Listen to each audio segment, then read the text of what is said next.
nowhere, I have nowhere to get under anything or anything to hold on to. Do you have a kitchen table?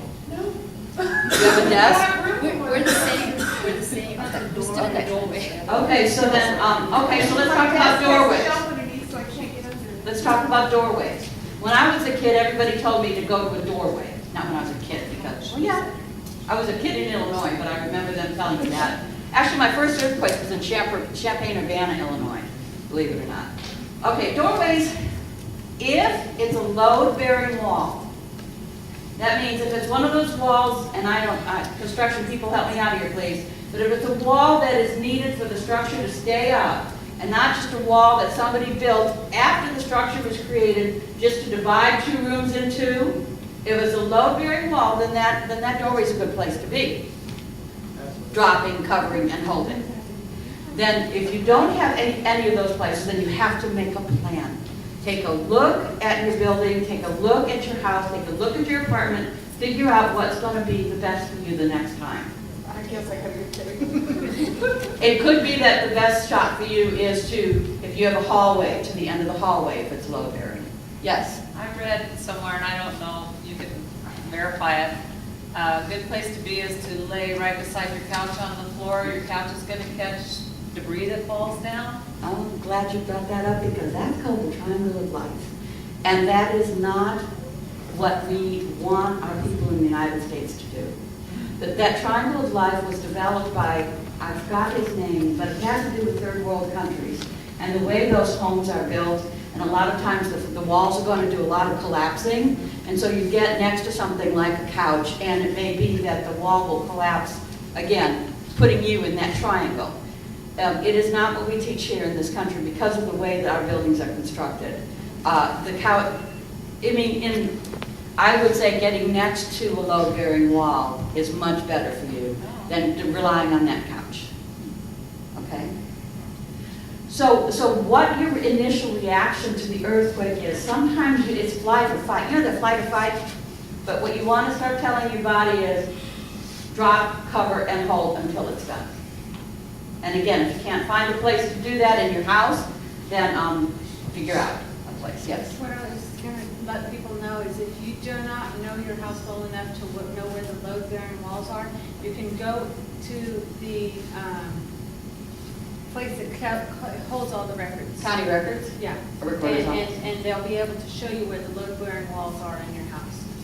Somebody has a question over there? Yes? Well, I was driving over a bridge during the earthquake, Oh. and I didn't know Oh. what to do. So I was just wondering, like, what we should do when we're driving, because I just couldn't control my car. Oh, that's a hard one. I know a lot of people who were driving, and they thought their U-joint had gone off. They thought they had a flat tire, and then being on a bridge. There is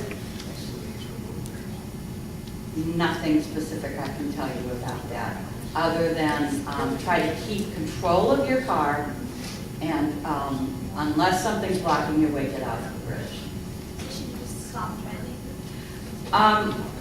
It depends on what kind of rocking it was. You're causing me to stop because I haven't thought about bridges with this one. I know people who were driving on roads and they stopped because they thought they had a flat tire.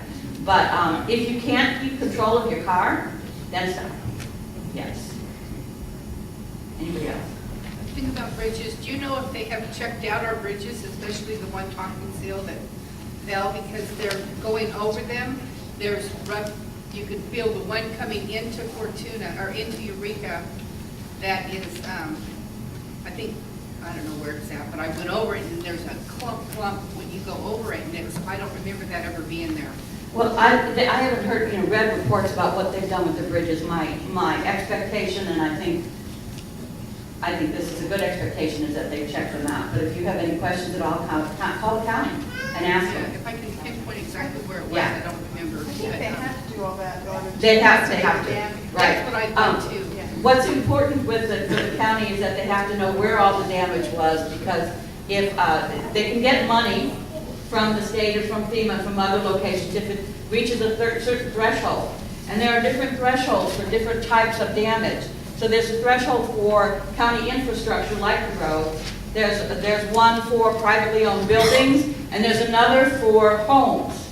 And so one of the things that they've been pushing is that if you've had any damage in your homes, be it, your chimney falling or whatever, and some people are thinking, well, what's the point of reporting this? Because I'm gonna get it fixed, report it, because that helps them with the damage estimate, so maybe there can be some money coming back into the county. Yes? Question about an older building. If you look at the wall and notice it's out of these big, like, cement bricks or something, and if the earthquake like this big hits and your choice is to go under a desk, buy those bricks, or try to run for cover, I was in the office when it happened and I didn't know what was the best. The desk. Get under the desk, drop, cover, and hold. Okay. Yes. Yes. So what you do initially with the earthquake is you drop, cover, and hold, or you find yourself, you scope out your surroundings and you get yourself to a secure location.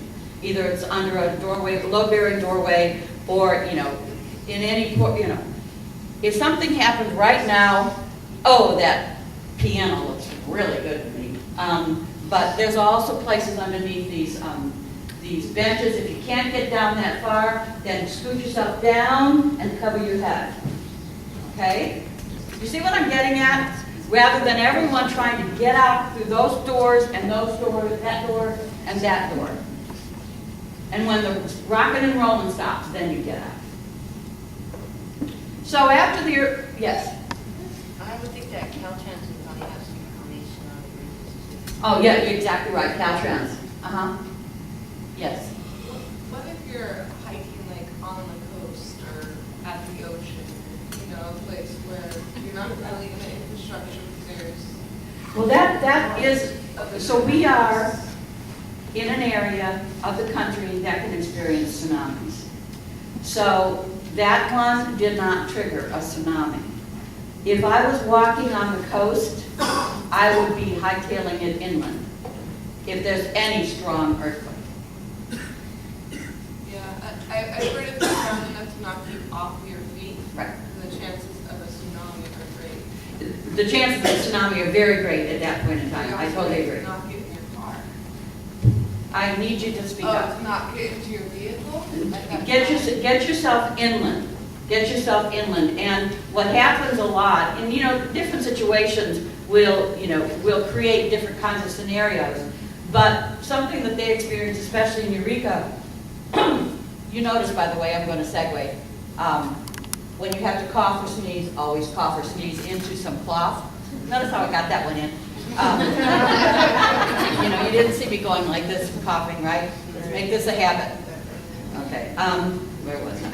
There was gridlock in Eureka because people were vacating from what they thought, well, a couple of reasons, I think.